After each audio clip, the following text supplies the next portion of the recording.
Happy Monday. We are coming off a 5-0 sweep. Let's talk some more basketball.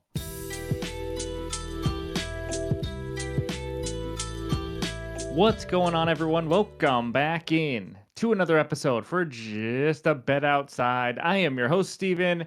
That's right. You see this smile on my face. Hopefully, you guys saw the picks on Sunday. It was beautiful. 5-0. We'll go over the recap for Friday, Saturday, and Sunday, but we are seeing the board really well right now since the All-Star break. Hopefully, we can keep that rolling into this week. But quick reminder, MLB, that's right. Baseball season is almost here. We've already done one MLB live video on YouTube talking the NL East. We will have an NL Central preview breakdown talking off-season players to watch, best future bets, things like that. That will be this Wednesday at 8:30 p.m. Eastern. That's right, Wednesday, March 6th. So stay tuned for that and come join us because I want to interact with you guys. I want to have a lot of fun and just talk some baseball. But before we get into it, you guys know any graphics you see on this video are from an app called OUTLIER. It is the best betting research tool on the market today. Click that link below. You get a 7-day free trial. So let's start out our Monday blues with a little dad joke. So here we go. My dad always said, when one door closes, another door opens. He was a great father, but a terrible cabinet maker. All right. In this video, we're going to recap that 3-day weekend or 3 days of bets and then defenses versus the point guard position because it is Monday. And then we'll give you our best bets and finish it with the recap. So hit that like button if you haven't already. Leave a comment below to help this channel continue to grow. If you're new to the channel, come join this awesome community. We have like 3,000 people on X right now, over 4,000 people on Discord. The Discord link is below. It's completely free to join. We got a lot of smart people in there that are giving out winners every single day. So let's get this ball rolling, and that means it's recap time. All right, here it is, the huge weekend recap. I will try to be quick with this, but I think it's important to go over the reads and the bets and just kind of see how we did every single day. But the first one, Trae Young, under 37.5 PAs, easy winner there against that Thunder D. By the way, that day we went 2-3 up 0.24 units. Amen Thompson over 17.5 PRAs. Nice winner there. Or sorry, not Asar Thompson. And then Josh Giddey under 18.5 points. The worst beat of the weekend and probably top 5 worst beat of the year. He had under 18.5, and the Bulls were down 3. Kobe White goes in to score, and they freaking foul him. They fouled him. No idea why. He hits the one free throw, goes to overtime, and guess what? Giddey goes over. But we had some luck later. You'll see Andrew Nembhard under 18.5 PRAs. Hey, the read was there. He only scored 9 points, except for the fact that he had a season high, maybe a career high, 11 dimes. You just can't make it up. Every pass he made seems to be a made shot. And then Nickeil Alexander-Walker. I almost went with Jaden McDaniels. I wish I did. I went with the wrong one. He was cold. He sucked. So 2-3. But we hit our both of our 1-unit plays. Saturday, 1 and 2 days, small losing day here. Mark Williams over 15.5 points, nice winner. Rockets -5, terrible read. I just don't get the Rockets sometimes. You think they're making the jump, you think they're this young team playing well, and then they just come out flat and just cannot play defense at all. And then Chris Middleton under 14.5 points. Yes, I had 2 units in a Wizards-Hornets game. I absolutely love this bet. He had not done it yet. And then Jordan Poole gets ruled out right before the game starts. And sure enough, he goes over for the first time as a Wizard. So, and then Sunday, look at the beautiful Sunday. 1-unit play, Scotty Barnes under 19.5, never a doubt. He was in foul trouble, but Banchero was smothering him. I was watching the game. He had no chance. That was a beauty. Minnesota team total over 114.5. I'm laughing because it's just crazy. They had a terrible start, and they were blowing opportunities at the end of the game. They had like a 2-on-1 fast break, didn't score. 3-on-1 fast break, I was watching, they didn't score. But we get all the way down to the end. They have 114. They put in the backups with a minute left. If you did miss it, I'm just going to say, I forgot, Dillingham had 2 free throws, just needed to knock down 1. We cash, missed both, and then it went all the way to like 10 seconds left. They steal the ball. I don't even remember who it was. Instead of just running out the clock, he goes and dunks it to go over and give us a 5-0 sweep. I'll take some luck. Again, you need to be lucky with some of these bets. Harden under 22.5 points, never a sweat. If you can't tell, we went 3-0 on unders on Sunday. I think that's going to be our thing here when it comes to these weird Sundays. De'Aaron Fox under 31.5 PRAs. Again, another fade of a point guard versus the Thunder. And then Filipowski, another legendary cash by someone else. I mean, this rookie, he had 20. He only took 1 shot in the first half. He just didn't shoot as much as I thought or play as much. But still, he had 20 PRs, and with like a minute left, they're down, I don't know, 6, 7, 8. He knocks down a 3 to cash us. Unfortunately, if you had 23.5, you lost on the hook, which is the bummer part of it. But It was just a wild Sunday, guys. Thanks for letting me ramble and talk about it. I had some bad reads. I'd probably say my worst reads of the weekend were probably Nikhil Alexander-Walker and the Rockets -5, unfortunately, and Nemhart, maybe. But either way, great weekend. Won some units here. Won over 2.5 units. So we're now up to plus 26.36 units on the year, on our way to 30. And then we're 56 and 40 on the under player props for the season as well. So that's all my rambling and the bets recap. Now let's talk the point guard position. All right, we start out with the defenses giving up the most points to the point guard position. All stats are in the last 30 days. If the team or player is in green, that just means they are playing today. 76ers giving up the most points. As you can see, we have actually no matchups, top 10 matchups that we like to give out for the points at least, but they are giving up a ton along with the Suns, Hawks, and Mavericks. And then you see it, SGA 31.7 points per game. Steph Curry just crushing it thanks to a humongous game he had, obviously. 30.6, Trae Young, Kyrie Irving, so on and so on down the line. So take a screenshot. Hopefully this helps you get some winners. Now let's check out the rebounds. We got two matchups. The Mavericks facing Malik Monk of the Kings, 4.5 rebounds per game. Mavericks giving up the most to the point guard position, 7.8 per game. And then the Jazz, 6.9, facing Cade Cunningham, 5.7 rebounds per game. And those are the two matchups. And then you see all the other teams and players playing, with Luka leading the way with 8.6 rebounds per game. So let's check out the assists now. We got two matchups. The Grizzlies facing Trae Young. Trae Young, 11.6 dimes per game. Grizzlies giving up 10.7. Hawks, again, this is the same game. Grizzlies, Hawks, and we're going to talk about this game. But 10.6 assists given up. John Morant is averaging 7.1. And then there's the rest of the guys. Cunningham, Collier, who's been a little hit and miss with assists lately because, well, let's face it, his whole entire team sits out. And I think maybe Sexton, Clarkson, Marketing, Collins, all these guys might be out yet again. But either way, that's what we got for all the over potentials. And now let's look at the toughest point guard matchups. We've talked about it all season long. The Thunder giving up the fewest points, 18.3 points per game. Just cashed two unders against them over the weekend. Blazers, Wizards. Blazers have been playing really well. As you can see over there on the assists, not only are they third fewest points per game given up, they are the fewest assists given up to the point guard position. They just flat out do not leave guys wide open and make it easy on point guards. 5.8 assists per game given up to them, with the Warriors right there behind them at 6.2. So there's all the rest of the stats. Hopefully this helps you get some winners. If you're new to the channel, we do a new position every single day, all the way to centers on Friday. And then on the Tuesday video, we will also have the potential assist numbers as well. But that's what we got for the research help. And now it's time for the best bets.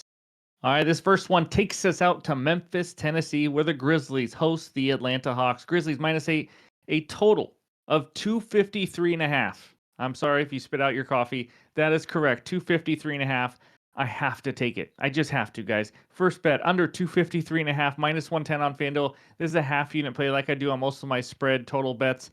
I got to take this out of principle. It's 253.5. It's absolutely insane. Let's talk the numbers. Now, all these numbers are going to say this is why it's high scoring, but last 10 games, the pace, Hawks are number 1, Grizz are number 3. Again, that's built into this line massively. Defensive rating, Hawks 23rd, Grizz 24th. We get it. They don't play very much defense. The Grizz were a better defense.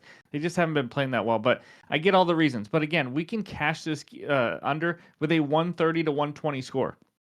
That's insane to me. I feel like a lot more has to go right for this to go over. I think one bad quarter and we cash this one. The numbers, though, this is actually going in our favor. Grizzlies are under this line in 85% of games. The Hawks are under this line in 82% of games. So, I mean, if you look at it that way, obviously when you match them up and how they play and stuff, I get why the total's higher. I still think it's too high, though. Other notes, John Moran is questionable play. He brings some pace as well. If he doesn't play, that's going to be a nice bonus for us. And then the Grizz, they're playing their third game in 4 days here. Maybe they come out flat offensively. Again, if they have a bad first quarter to start, that could be enough when you have a total of 253.5. So I don't have a lot to give you here. Obviously, Jalen Johnson's out and all that. So, the Hawks could have a flat game here, but they are the more rested team. I just think it's the total. Really, it's the number. And if you don't want to tail me, I understand this. These are two teams that are capable of going 145 to 135. I understand that.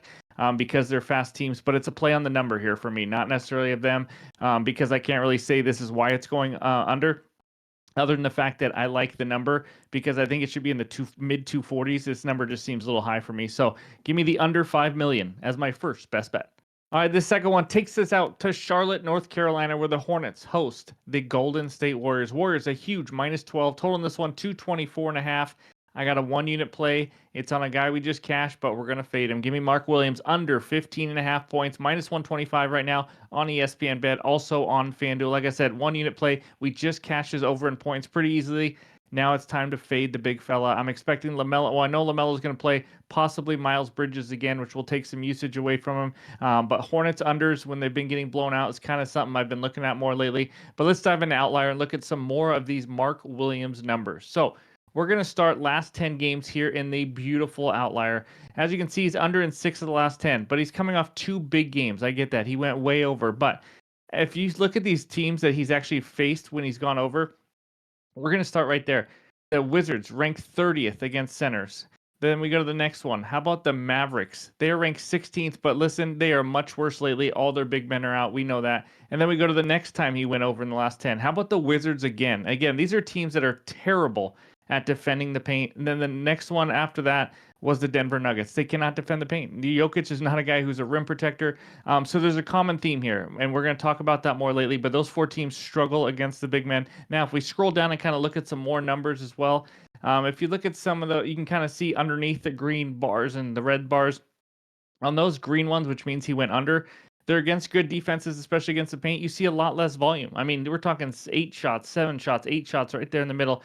I mean, he could shoot anywhere from 7 to 10 shots. It's going to be a low volume game, I think, based on this matchup, as well as LaMelo Ball and possibly Miles Bridges playing as well. But we look over there at the matchup over the course of the season. As you can see, the Golden State Warriors points given up to the center position. They've given up the 8th fewest points to the center. So it's a great matchup. Again, that's over the course of the season. Now, the last 30 days, this is where I want to talk more about the matchup. The Warriors have given up the 6th fewest points per game to centers. Since the Jimmy Butler trade, Golden State Warriors have given up the 4th fewest points in the paint per game. I mean, that's what we're talking about here.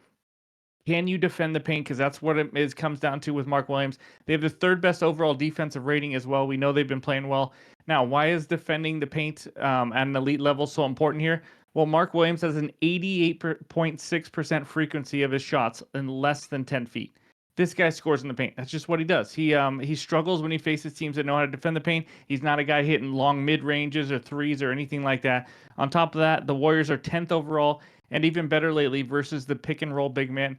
They have also given up the 2nd fewest free throw attempts or free throws made to this big pick and roll big man as well. So they don't foul a lot. They don't give up many points to him. They're just one of the best defenses when it comes to defending the roll man, but most importantly to defending the paint. That's why I love this one here, because Mark Williams, like we've seen in the last 10 games, when he faces good matchups, he eats. I mean, he absolutely dominates. When he faces tough matchups, he goes under. So big time blowout potential here as well. You got Steph Curry coming back to his hometown. That's not why it's a blowout potential, but it's a 12-point spread, and it's the Charlotte Hornets. That kind of goes hand in hand. So give me Marky Mark under 15.5 points as my second best bet. And that's all I got for you, at least for best bets in the video. But we're not done yet. Let's talk some leans. All right, I didn't want to force a ton of bets the night before. It's kind of a tougher slate. I will have more plays in the morning, but didn't just want to give you 2 bets. Also want to look at some leans just to kind of give you some more to research and look into. But this first one, the guy we just cashed not too long ago, Asar Thompson of the Pistons, over 19.5 PRA. So, like I said, we cashed him recently. The line went up too. I think it was 17.5 that day. He's over in 6 of his last 10, averaging 22.1 PRAs per game. And also what I like about this one is Tobias Harris is going to be out. So I think that means he's going to get a bump in minutes. And this is where I'm a little iffy because I don't know if that necessarily equals more minutes for him. It should. I'm expecting 27, 28 to up to 30 minutes for him. But you never know. These coaches sometimes, maybe he's going to just stick to his young guy to playing the normal minutes. But he's facing an awful Jazz defense. Starting 5 is practically out. Asar will not have any issues getting to the rim where he scores. Obviously he scores in transition, attacking the rim on back cuts, on putbacks, things like that. Kind of a hustle guy. So I like him here. I think it's a good matchup. I'm still debating it here at 19.5 and all that, but that's my first lean. Second one, Tyrese Maxey under 6.5 assists. He has the toughest matchup in the NBA for assists. You just saw it earlier. The Blazers are number 1 in assists allowed to the point guard position. Point guards recently versus the Blazers. How about Darius Garland? Just had 7 dimes, but in 39 minutes. It took him almost 40 minutes to get 7 dimes. It's an overtime game. Killian Hayes, 4 assists in 30 minutes. Jordan Poole, 3 assists in 30 minutes. Isaiah Collier, one of the best assist guys recently. How about 4 dimes in 23 minutes? And then LaMelo Ball played just 21 minutes, but only had 2 assists. So Blazers just they're not a defense that overhelps or leaves spot up shooters. They're very good at defending the pick and roll. They've just been a really good defense lately. Makes it really tough to get assists versus them. And then Tyrese Maxey, he's averaging less than 6 assists per game without Joel Embiid on the court, under in 6 of the last 10 games. Now, my worries here, why is this a lean, not a best bet quite yet? Blazers are on the second night of a back-to-back. Maybe they have a little sluggish legs on defense. And also, it's tough with Maxey because he's going to have huge minutes and very high usage in his last 2 games.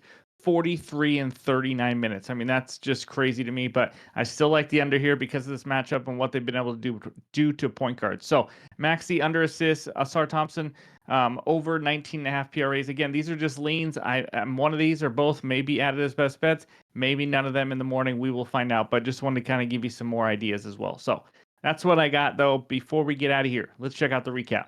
All right, there it is. Under 253.5. Hawks Grizzlies out of principle alone. -110 for a half unit. And then Mark Williams under 15.5 points. -125 on FanDuel and ESPN Bet. This is a 1 unit play. There will be added plays. It will be in the pinned comments below this video on X and on Discord. So be sure to check that out. But thank you guys for watching. As always, hopefully we can build off that huge 5-0 sweep we just had on Sunday. But hope you all have a great Monday, and we'll talk to you soon.